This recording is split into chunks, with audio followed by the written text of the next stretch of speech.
પ્રકૃતિમાં તાકાત કેવી છે, તો પ્રકૃતિમાં તાકાત છે કે નહીં.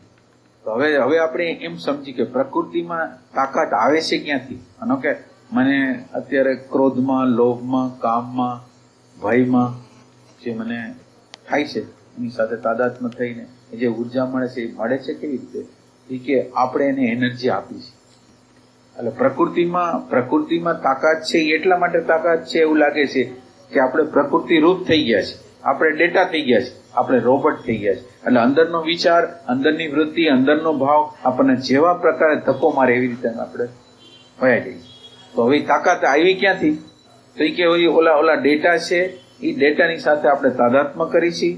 આપણી કોઈ સ્વતંત્ર આઈડેન્ટિટી નથી, આપણું કોઈ હોવું નથી, અંદર કોઈ માલિક નથી. અંદર માલિક વગરનું આ ઘર છે, અને માલિક વગરના ઘરમાં જે ઘરમાં આવે એ કબજો લઈ લે. ક્રોધ આવ્યો, ક્રોધે કબજો લીધો, લોભ આવ્યો, લોભે કબજો લીધો, ઘૃણા આવી, ઘૃણાએ કબજો લીધો. અંદર કોઈ માલિક નથી. એટલે આ તાકાત છે આપણે જ આપી છે. એનર્જી આપણે અજ્ઞાનમાં છીએ એટલે એનર્જી એને આપી છે, રાગને, દ્વેષને, લોભને, ઘૃણા.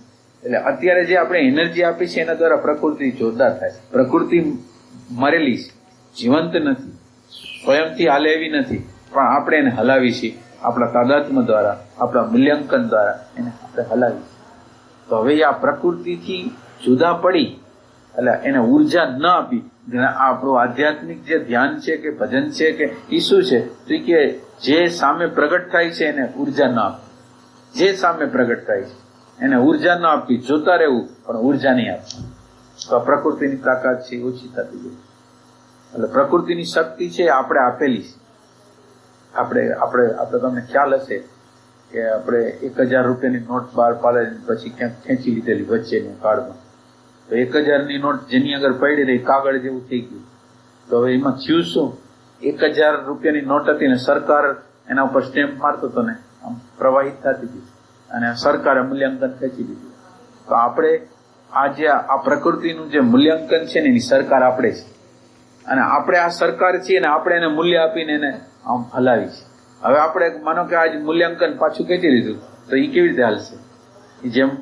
જેમ સરકારે નોટ પાછી ખેંચી લીધી એને કાગળ થઈ ગયા હતા એમાં મૃતપાય થઈ ગયું.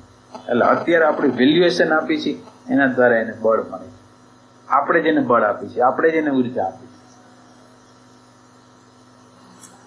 અને એ જ આપણી કસોટી છે. પ્રકૃતિ એટલે તમને પ્રકૃતિ પ્રત્યે પ્રેમ છે કે તમને અંદરના આત્મા, પ્રજ્ઞા, શાંતિ, પ્રેમ પ્રત્યે પ્રેમ છે? કોના પ્રત્યે પ્રેમ છે એની કસોટી છે કે તમે ક્યાં ઉભા રહેશો. પ્રકૃતિના તાદાત્મ્યમાં ઉભા રહેશો કે જે પ્રેમ છે, જે પ્રજ્ઞા છે, જે દ્રષ્ટા છે, જે હોવાપણું છે એમાં ઉભા રહેશો.